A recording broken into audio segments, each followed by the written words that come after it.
really had a good time collaborating. And is that something that you think is there going to be like the classroom too, or is do you guys have plans to continue on? Not right away, but we have talked about writing a novel collaboratively. Okay. Neither of us have written a novel, but we're interested in it, so maybe it would be easier together. Yeah, that's kind of my thought. I'm a little terrified of it, but like I trust Dana, and maybe it would be the perfect way to like, okay, I'm stuck, pass it to you, write the next couple chapters, pass it back to me. But yeah, I think it would be super fun. I think we've decided we're definitely going to collaborate again. We just don't know when. But I think... I feel like I haven't written... I've been writing really slowly since we were collaborating. And I've had the excuse of like, I have to like figure out how to market this book. Sure, and stuff like that. But going back to writing by myself again, it's way slower. Yeah, it's like I totally all those agree. insecurities are back. So yeah, right now I'm trying to build back up my portfolio of writing. Sure. Gotcha. Learning how to do it alone again. What are your current plans to kind of promote this? Do you have how are anybody listening? If how are they to find the book? Where can they pick it up? Are you planning any? You talked about a mini tour. Have you managed to kind of pull that together at all yet? Our mini tours have been like every. Whenever we can we can organize a reading, we have a mini tour that weekend to one place. A mini tour. I don't know if tour applies at that point. But a one-off gig. It's a generous use of the word tour. The whole year is a tour where, it takes us a month to get to the next destination because we're working during the tour. I suppose if you walk around the room while you're reading, you could call it a reading tour. I like this. Yeah, I don't think we have any more readings like set up for the summer.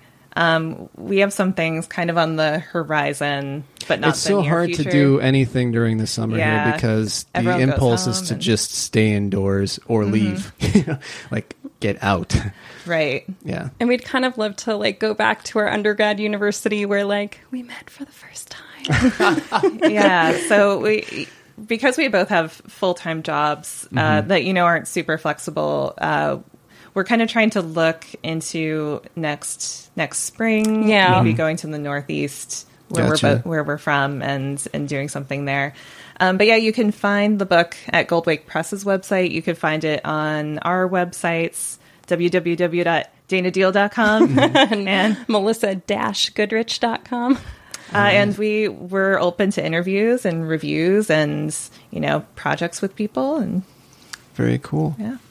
Have you approached any, it's the stories are not necessarily appropriate for the elementary school, but kind of like having, this be a sort of, I wonder what the process on that is in general. I'm interested in that both as a writer and as a publisher, like how you kind of crack that market of somebody using this, because all you need is one professor or somebody to pick it up and use in their class. Yeah, and I know some people have told us that they've taught our stories, and we've met a couple people who have said, "Oh, I'm interested in teaching this in the future." So we're hoping that that's in the works. Yeah.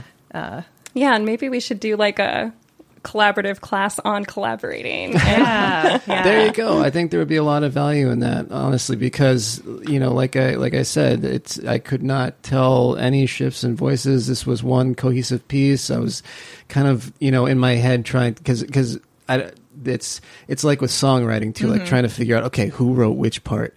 But, there's kind of this game of trying to figure out if you can see, okay, where, but no, I could never figure out where you guys. I think it's because we really like let go of the reins when we handed it to the other person. Because like I could probably tell you who started the story, and that's about it. Gotcha. Because you know whose idea it was initially, and passing it around. But yeah, exactly. Don't let on. Don't tell anybody. Yeah, we won't tell anyone. Keep them it's guessing. a secret. Well, I thank you guys so much for talking to me.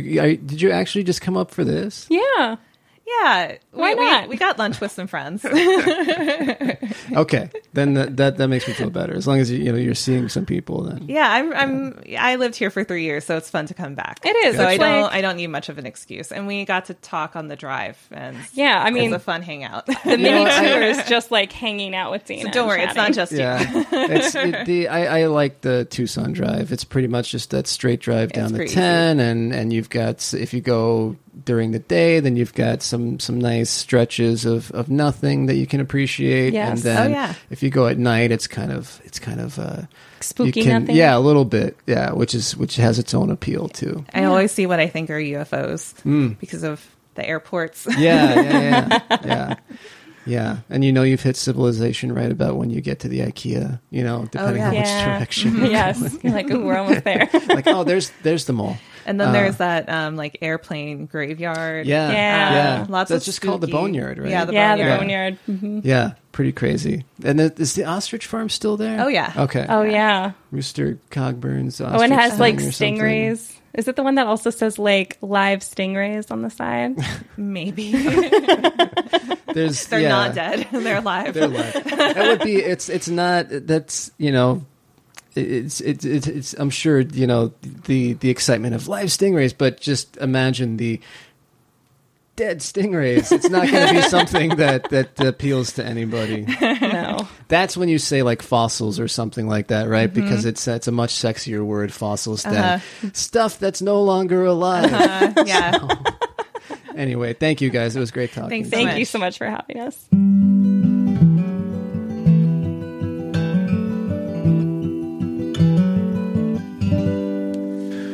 All right, that's it. That's the show. I want to again thank my guests, Dana Diehl and Melissa Goodrich, for they drove up here just for this. So that was really cool, and it was lovely to talk to them. And their book is great. The Classroom, pick up a copy. I was mentioning at the top how important reviews are for this show. Certainly reviews for books are very important as well. So if you read it, give it a Goodreads review, an Amazon review, or whatever, so people can see it. And I need to get myself a physical copy because I read the PDF. So I will be doing that, and you should too. That is going to do it. Again, thanks for listening. See you on down the road.